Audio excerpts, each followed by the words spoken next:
మళ్ళా మనధర్మం వస్తే మన పని మనమే చేయాలి. అయినా చేసినారు. మోడీ స్వచ్ఛ భారత్ అని ఊరికి 4 బళ్ళు 20 సీపుర్లు ఇచ్చినారు. స్వచ్ఛ భారత్ అని పోనోడు సాగలోడు రాలేదు, మంగళోడు రాలేదు, యాతోడు రాలేదు, మనకంటే చిన్న కులపోలు రాలేదు. మనము కుటుంబానికి ఒకటి సొంతుకున్నాం. ఏంటి బొల్లు అన్న కొడుకు కోటి, తమ్ముడు కొడుకు కోటి, పాప కొడుకు కోటి అని ఊర్లో ఉన్న కుటుంబం మనిషి కోటి చెత్తపల్లి చదువు. ఆ చెత్తపల్లి చదువుకునేసరికి సీపుర్లు 20 వచ్చినాయి. ఊరాల్లో ఏ ఊరి నుంచి వచ్చినోడికి ఇచ్చారు సీపుర్లు.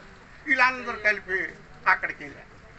ఆ చెత్తని ఎక్కడికి తొలగిస్తారో తెలిసిన అయిపోయింది. ఇప్పుడు ఏడు చేస్తారు వెళ్ళి పెళ్ళిళ్ళు అయినప్పుడు, పండుగలు అయినప్పుడు ఆ చెత్త బదులు తెచ్చి అట్టమంట ఎడితే వీళ్ళు అక్కడ ఎట్టేసి ఇలా ఉంటాం. ఇలా ఉంటాడికి భోజనాలు అయిపోయిన తర్వాత ఒరే ఇలాంటి తినరా అంట. అప్పుడు ఎక్కడికి వెళ్ళిపోయావు నువ్వు? ఇప్పుడు సంబంధ భోజనం చెప్తాను. అది పోయి ఇప్పుడు చెత్త పళ్ళు వెళ్ళారు. ఎక్కడికి వెళ్ళారు? మళ్ళా మాలకానికి వెళ్ళారు. అది తినేసిన తర్వాత నిలబడి ఉండమే.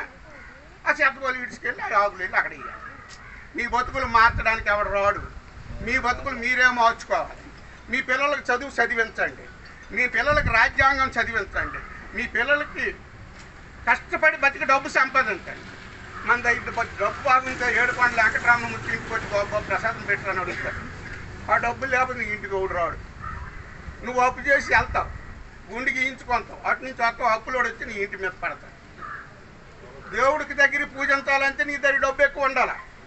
ఈరోజు వెంకటరామమూర్తికి వాళ్ళు సందాలు వేస్తారంటే అక్రమంగా తీసుకున్న డబ్బుని బస్తాల కొలితే అక్కడ పంపిస్తే వేపనోళ్ళు రాజకీయ నాయకులు పంచుకుంటారు. మీకు ఎట్లా మీ అప్పులే మీకు ఉన్నాయి. ఇలాగ మతాలు, ఆ మతమే మళ్ళీ వచ్చి మేము పీడించుకుందంటాం. ఈరోజు మనకు మతాలు ఉన్నాయి. ఎన్ని మతాలు ఉన్నాయి? క్రైస్తవ మతం, జైన మతం, ఇస్లామిక్ మతం, ఇప్పుడు హిందూ మతం, క్రైస్తవ మతం, ఇన్ని మతాలు ఉన్నాయి. ఒక్క దేవుడైనా చెప్పాడా ఒరే ఆడు మంచి అని ఆడిని ఎందుకు ముట్టుకో, ఆడికేం రోగం ఉందని, ఆడికి ఏ రోగం లేదని ఒక్కొక్క దేవుడు చెప్పినాడా? కానీ బాబాసాహెబ్ అంబేద్కర్ మాత్రం రే బాబు మీ గుళ్ళోకి వెళ్ళడానికి హక్కు ఉంది, పూజ చేయడానికి హక్కు ఉంది, మీరు మతాన్ని తీసుకోవడానికి హక్కు ఉంది అని బాబాసాహెబ్ అంబేద్కర్ రాయిపెట్టే రాజ్యాంగంలో ఈరోజు మనం గెలగలుగుతాం. లేకపోతే పంతులు మామూటికెళ్ళి జంగిళ్ళు ఎట్టుకొట్టుకెళ్ళి కొబ్బరికాయ ఎట్టుకోవాలి అక్కడ పెడితే నీళ్ళు గలిసి ఆ నీళ్ళు గలిసి పోద్దండి. అది అక్కడ న్యాయం అంటే ఆ నీళ్ళు జల్లి చుట్టూ కొబ్బరికాయ కొట్ట మళ్ళీ జంగిళ్ళు తెచ్చి కెలగెత్తాడు ఇది ఒకప్పుడు. కొన్ని ఇప్పుడు లేదులే. ఆ విధమైన అంటరానితనం ఉంది. ఈరోజు వెంకటరమణమూర్తి మన దేవుడే కాదని మనం పేరు పెట్టుకుంటే రాజు పెడితే వెంకటపతి రాజు. ఆ వెంకటరమణమూర్తి మూడే వెంకటపతి రాజు, వెంకటరమణమూర్తి మొగుడట రాజు.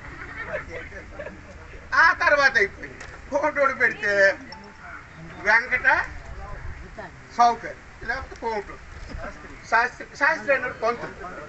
అదే మాలోడు మాకోడు రెల్లోడు వెంకటరమణమూర్తి పేరు దేవుడు వల్ల పుట్టాడు, మా ఆవిడికి నా వల్ల పుట్టలేదు అందుకు వెంకటరమణమూర్తి పేరు పెట్టాడు.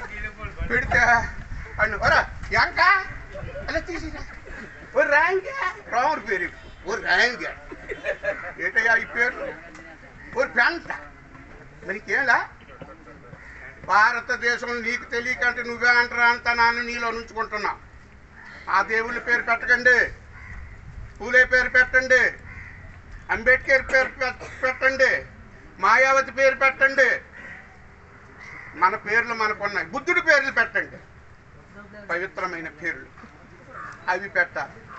రాజ్యాంగాన్ని తెలుసుకోవాలి, మన హక్కులు తెలుసుకోవాలి, మన హక్కులు అడగాలి.